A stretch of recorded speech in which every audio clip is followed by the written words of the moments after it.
کریں گے اسموگ کی۔ بھارت سے آنے والی اسموگ آلود ہواؤں سے لاہور شدید متاثر ہو کر رہ گیا۔ آج بھی آلودہ ترین شہروں میں پہلا نمبر برقرار۔ شہر کا اوسط ایئر کوالٹی انڈیکس 857 تک جا پہنچا۔ ڈی ایچ اے اسموگ سے سب سے زیادہ متاثر ہے۔ ایئر کوالٹی انڈیکس 1283 ریکارڈ کیا گیا۔ ملتان میں بھی فضا آلودہ، ایئر کوالٹی انڈیکس 406 ریکارڈ، وہیں پشاور 219 پوائنٹس کے ساتھ تیسرے نمبر پر آ گیا۔ لاہور آئندہ 3 دن تک تیز ہواؤں کی زد میں رہے گا۔ محکمہ ماحولیات نے آئندہ دنوں میں اسموگ کی شرح میں مزید اضافے کی پیشگوئی کر دی۔ دوسری جانب بھارتی دارالحکومت نئی دلی 449 AQI کے ساتھ دنیا کا دوسرا آلودہ ترین شہر بن گیا۔ آگے بڑھیں گے، آپ کو بتائیں chief of army staff general Asim Munir کا دورہ سعودیہ عرب۔ ولی عہد شہزادہ محمد بن سلمان سے ملاقات ہوئی۔ علاقائی امن، دفاع، سیکیورٹی تعاون اور دو طرفہ تعلقات کو بڑھانے پر اتفاق کیا گیا۔ ISPR کے مطابق سعودی ولی عہد نے army chief general Syed Asim Munir کا شاہی محل پہنچنے پر پرتپاک استقبال کیا۔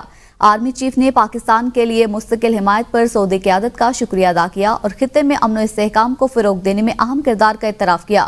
آرمی چیف نے سعودی عرب کے وزیر دفاع شہزادہ خالد بن سلمان سے بھی ملاقات کی۔ معززین نے دفاع اور سلامتی کے شعبے میں تعاون کو مزید مضبوط بنانے کے عزم کا اظہار کیا۔ آپ کو بتائیں صدر مسلم لیگ نون سابق وزیر اعظم نواز شریف لندن سے جنیوا پہنچ گئے۔ وزیر اعلیٰ پنجاب مریم نواز بھی لاہور سے جنیوا کے لیے روانہ ہو گئی۔ نواز شریف 3 روز جنیوا میں قیام کے بعد لندن واپس جائیں گے۔ وزیر اعلیٰ پنجاب مریم نواز بھی جنیوا جائیں گی۔ مریم نواز گلے کا علاج کرا کر نواز شریف کے ہمراہ لندن جائیں گی۔ مریم نواز خصوصی طیارے کے ذریعے لاہور سے براہ راست جنیوا پہنچیں گی۔ خبر نے آپ کو جمعیت علماء اسلام کے سربراہ مولانا فضل الرحمان لندن پہنچ گئے۔ مولانا راشد سمرو اور مفتی ابرار بھی مولانا کے ہمراہ ہیں۔ مولانا فضل الرحمان برطانیہ میں 11 روز قیام کریں گے، جس کے بعد 17 نومبر کو ان کی وطن واپسی متوقع ہے۔ مولانا فضل الرحمان کا دورہ نجی نوعیت کا ہے۔ دورے کے دوران ان کی مختلف ملاقاتیں متوقع ہیں۔ Welcome back. اب بات کریں گے امریکی انتخابات کی۔ امریکہ میں ٹرمپ کارڈ چل گیا۔ ڈونلڈ ٹرمپ 47ویں صدر منتخب، 538 میں سے ٹرمپ نے 295 الیکٹورل ووٹ حاصل کر لیے۔ کملا ہیرس 226 الیکٹورل ووٹ حاصل کر سکی۔ کسی بھی امیدوار کو جیت کے لیے 538 میں سے 270 الیکٹورل ووٹ درکار تھے۔ الیکٹر 17 دسمبر کو صدر اور نائب صدر کا ووٹ کاسٹ کریں گے۔ ڈونلڈ ٹرمپ 20 جنوری 2025 کو عہدے کا حلف اٹھائیں گے۔ امریکی تاریخ میں ایک بار پھر خاتون امیدوار صدر نہ بن سکی۔ ڈونلڈ ٹرمپ نے دوسری بار خاتون امیدوار کو شکست سے دوچار کیا۔ ٹرمپ نے 2016 میں ہیلری کلنٹن کو بھی شکست دی تھی۔ کملا ہیرس اور ڈیموکریٹک پارٹی نے شکست تسلیم کر لی۔ ڈیموکریٹس کو امریکی صدارتی انتخابات میں شکست ہضم نہ ہوئی۔ ڈیموکریٹس کے عطیہ دہندگان، معاونین اور پارٹی عہدیداران شکست پر سخت برہم۔ بائیڈن کو آڑے ہاتھوں لے لیا۔ ڈیموکریٹس رہنماؤں نے صدر جو بائیڈن کو کملا ہیرس کی شکست کا ذمہ دار قرار دے دیا۔ میڈیا رپورٹس کے مطابق پارٹی عہدیداروں کا کہنا ہے بائیڈن نے اپنی صحت کے مسائل کو چھپا کر پارٹی کو شدید نقصان پہنچایا۔ عطیہ دہندگان نے کہا پارٹی نے بائیڈن کو ذہنی تندرستی کے بارے میں حامیوں سے جھوٹ بولا۔ پارٹی رہنماؤں نے کہا بائیڈن کا ٹرمپ کے ساتھ تباہ کن ٹی وی مباحثہ ووٹرز کو مایوس کرنے کا باعث بنا۔ کملا ہیرس کی غیر مقبول صدر کے ساتھ وفاداری بھی شکست کا باعث بنی۔ کملا ہیرس خود کو بائیڈن سے الگ امیدوار کے طور پر پیش کرتی تو وہ جیت سکتی تھیں۔ امریکی صدر جو بائیڈن کا ٹرمپ کو فون، کامیابی پر مبارکباد دی۔ امریکی میڈیا کے مطابق امریکی صدر جو بائیڈن آج قوم سے خطاب کریں گے۔ جو بائیڈن نے کملا ہیرس سے بھی فون پر بات چیت کی۔ صدر بائیڈن نے ڈونلڈ ٹرمپ کو وائٹ ہاؤس میں ملاقات کی دعوت بھی دی۔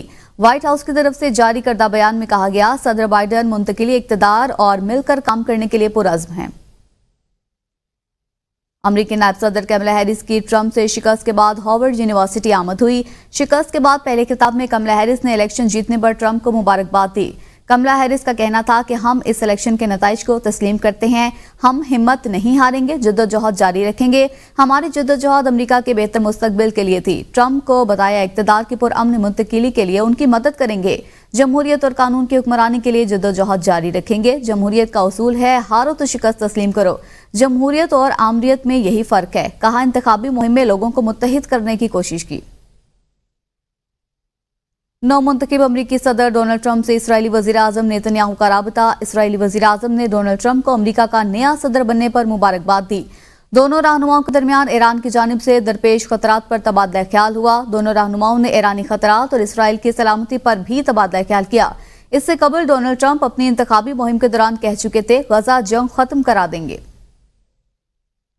چین نے امید ظاہر کی ہے کہ امریکہ کے ساتھ پرامن تعلقات قائم ہوں گے۔ امریکی الیکشن کے موقع پر چینی وزارت خارجہ کے ترجمان نے بریفنگ میں کہا کہ ہم امریکہ کے ساتھ تعلقات کو باہمی احترام، پرامن، بقائے باہمی اور مشترکہ مفادات پر مبنی تعاون کے اصولوں کے مطابق دیکھنے اور سنبھالتے رہیں گے۔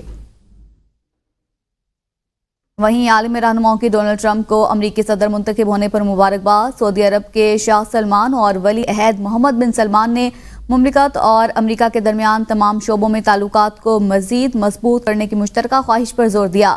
برطانوی وزیر اعظم کیئر سٹارمر، فرانسیسی صدر ایمینوئل میکرون نے ٹرمپ کو امریکی صدر منتخب ہونے پر مبارکباد دی، مل کر کام کرنے کا عزم ظاہر کیا۔ ترک صدر رجب طیب ایردوان، قطر کے امیر شیخ تمیم بن حمد الثانی، مصری صدر کی جانب سے بھی ٹرمپ کو مبارکباد دی گئی۔ یوکرین کی صدر زیلنسکی نے بھی ڈونلڈ ٹرمپ کو ان کی شاندار انتخابی جیت پر مبارکباد دی۔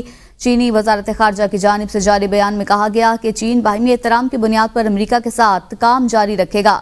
امریکہ کے لیے چین کی پالیسی میں کوئی تبدیلی نہیں ہے۔ وزیر اعظم شہباز شریف کی ڈونلڈ ٹرمپ کو امریکی صدر منتخب ہونے پر مبارکباد۔ کہا ڈونلڈ ٹرمپ نے امریکی انتخابات میں تاریخی کامیابی حاصل کی۔ ٹرمپ کے ساتھ مل کر کام کرنے کے لیے پرعزم ہوں۔ پاک امریکہ تعلقات مضبوط اور وسیع کریں گے۔ نئی امریکی انتظامیہ کے ساتھ مل کر کام کرنے کے خواہاں ہیں۔ چیئرمین بلاول بھٹو زرداری ٹرمپ کو مبارکباد دیتے ہوئے انہوں نے کہا یہ جنگ کے خلاف فتح ہے۔ امید ہے نئی انتظامیہ امن کو ترجیح دے گی اور تنازعات کے حل کے لیے کردار ادا کرے گی۔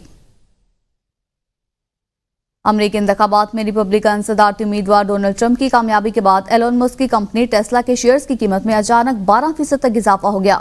Social media plate form x کے مالک ایلون مسک صدارتی انتخابی دور میں ٹرمپ کے بڑے حمایتی کے طور پر سامنے آئے ہیں۔ ڈونلڈ ٹرمپ کی جیت پر ایرانی رد عمل بھی سامنے آ گیا۔ حکومتی ترجمان فاطمہ مہاجرانی کا کہنا ہے امریکی الیکشن سے ایرانی عوام کی زندگیوں میں کوئی تبدیلی نہیں آئے گی۔ امریکی انتخابات سے ایرانی عوام کی زندگیوں پر کوئی اثر نہیں پڑے گا۔ امریکی انتخابات ہمارے معاملات نہیں ہیں، ہماری پالیسیز مستقل ہیں اور یہ افراد کے مطابق تبدیل نہیں ہوتی۔ ہم نے ضروری پیش بینی کر لی ہے۔ نو منتخب امریکی صدر ڈونلڈ ٹرمپ ایک شخص کی خاطر پاکستان کے ساتھ تعلقات خراب نہیں کریں گے۔ وزیر دفاع خواجہ آصف کہتے ہیں امریکہ میں بھی اسٹیبلشمنٹ کی حکومت ہے، وہاں پر بھی اسٹیبلشمنٹ زیادہ مضبوط ہے۔ ابھی ہمیں کچھ وقت انتظار کر لینا چاہیے کہ ٹرمپ اس ایشو پر کیا ایکشن لیتے ہیں۔ تاہم جس طرح امریکہ اپنے مفادات کا تحفظ کرتا ہے، پاکستان بھی اپنے مفادات کا تحفظ کرے گا۔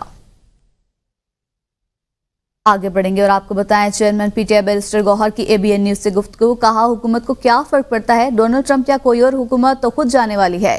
تحریک انصاف کسی بیرونی قوت کو دیکھ کر فیصلہ نہیں کرتی، ہمیں جو کچھ ملے گا پاکستان سے ملے گا۔ جو لوگ کہتے تھے بانی پی ٹی آئی ختم شد ہیں، وہ خود ختم شد ہیں۔ حکومت کو کیا فرق پڑی ہے، حکومت تو خود جا کے یا خوشی منا لے یا دوسرے منا لے۔ دیکھو پاکستان تحریک انصاف کسی بیرونی قوت کو دیکھ کر کے فیصلے نہیں کرتی، نہ کسی پاکستان تحریک انصاف بیرونی قوتوں کو دیکھ کر کے وہ یہ امید رکھی بیٹھی ہے کہ جی ہمیں وہاں سے کوئی ریلیف ملے گا۔ ہمیں جو کچھ ملے گا پاکستان سے ملے گا، پاکستان کی عوام کرے گی۔ خان صاحب کا جو نظریہ ہے اسی کے مطابق ہے، خان صاحب کے ساتھ جو لوگ اٹیچ ہے اسی کے ساتھ ہے، اور جو لوگ خان صاحب کو کہتے تھے کہ ہم نے کانٹا لگا دیا وہ جو ختم ہے، ان کے لیے یہ حکومت ختم شدہ ہے۔ یہ حکومت انشاءاللہ عمران خان صاحب۔ مشاہد حسین کہتے ہیں امریکی عوام نے ثابت کر دیا کہ وہ ڈونلڈ ٹرمپ کے ساتھ کھڑے ہیں۔ ڈونلڈ ٹرمپ نے کملا ہیرس سے 50 لاکھ سے زیادہ ووٹ حاصل کیے۔ امریکی تاریخ میں کبھی ہارا ہوا شخص دوبارہ منتخب نہیں ہوا۔ ٹرمپ کے اقتدار میں آنے کے بعد دنیا کے حالات بہتر ہوں گے۔ امریکی میڈیا ڈونلڈ ٹرمپ کو سپورٹ نہیں کر رہا تھا۔ سوشل میڈیا بہت بڑی طاقت بن چکا، کسی کو روکا نہیں جا سکتا۔ ٹرمپ جو جیتا ہے not just electoral votes, 5 million more votes than کاملا، تو اس کا مطلب عوام اس کے ساتھ ہے۔ دنیا میں امن قائم ہوگا، بہتر ہوگا، اور پاکستان امریکی تعلقات انشاءاللہ بہتر ہوں گے۔ ٹرمپ کی فالوئنگ کتنی ہے؟ 86 million on Twitter, X million. اس نے کہا پرنٹ میڈیا تو میرے خلاف ہے، اور آپ نے دیکھ لیا کہ آؤٹ آف کوئی 60 بڑے اخباروں میں سے 57 انڈورسڈ کاملا ہیرس۔ اس کا مطلب اس کا زیرو امپیکٹ ہوا عوام پر۔ تو ایک تو پرنٹ میڈیا کی کریڈیبلٹی، ان کی اہمیت، ان کی پاپولیرٹی ٹیکس اے ڈپ، اور دوسرا اب the world is digital media, social media.